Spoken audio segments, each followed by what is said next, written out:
Le poisson devient de plus en plus rare au Sénégal. À Soumbédioune, nous avons trouvé des pêcheurs sous un hangar en train de discuter des pirogues à quai. C'est pratiquement le même décor à Yarar. Les quelques pêcheurs trouvés ne savent plus à quel sens se vouer pour trouver du poisson. Et derrière moi, vous voyez des pirogues qui s'apprêtent à aller en mer à la recherche de ce produit halieutique très rare.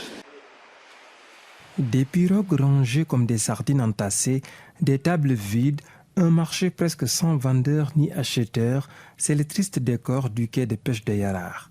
Le poisson produit le plus prisé ici est devenu rare. Même les mareyeurs ne sont pas épargnés par cette situation. Leurs véhicules restent au parking, faute de clients.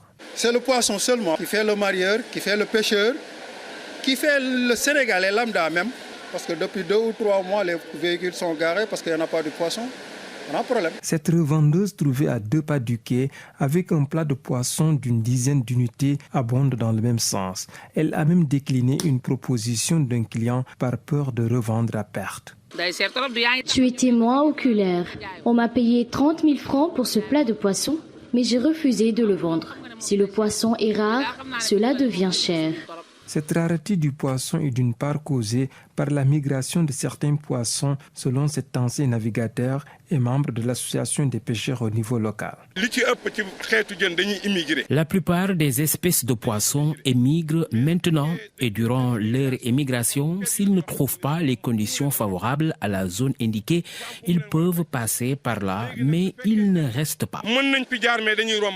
Selon ces acteurs, l'autre point qui justifie la rareté du poisson est la présence abusive de bateaux de pêche sur les côtes sénégalaises. Le poisson est encore toujours plus rare. Il y a beaucoup de bateaux étrangers, oui, ici au Sénégal.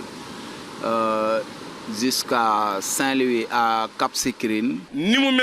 Les bateaux sont énormes en mer. La saturation de la mer, ce n'est pas seulement les pirogues, mais aussi les bateaux.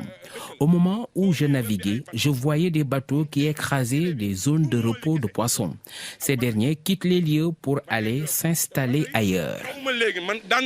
Ainsi, les pêcheurs artisanaux sont obligés d'aller pêcher dans d'autres eaux à leurs risques et périls en déboursant de l'argent. La côte sénégalaise n'a plus de poissons. Toutes les pirogues que vous voyez font 15 jours en mer. Elles vont en Guinée-Bissau au Conakry.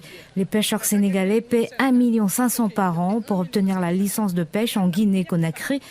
Leurs pirogues sont parfois arraisonnées avec des amendes qui varient entre 500 000 et 1 million.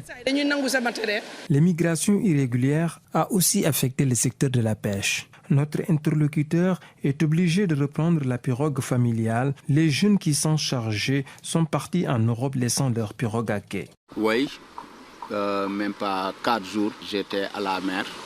Ça fait des années que je ne passe pas à la mer, mais pour le moment, je retourne mes activités à la mer. Mes frères et mes cousins sont partis au clandestin. Moi, je ne veux pas partir. J'aime le Sénégal.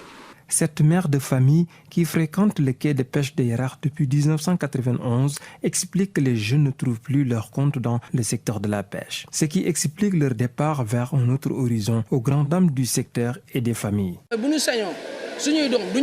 Si c'était notre choix, nos enfants resteraient ici. Vous avez vu ces femmes, elles n'ont rien à faire. Nous n'avons rien du tout. La rareté et la cherté du poisson au Sénégal pendant cette période hivernale poussent certains consommateurs à revoir leurs habitudes alimentaires. Certains acteurs de la pêche estiment qu'un repos biologique serait bénéfique en espérant revoir en quantité et en qualité le poisson sur leur plat à l'heure des repas.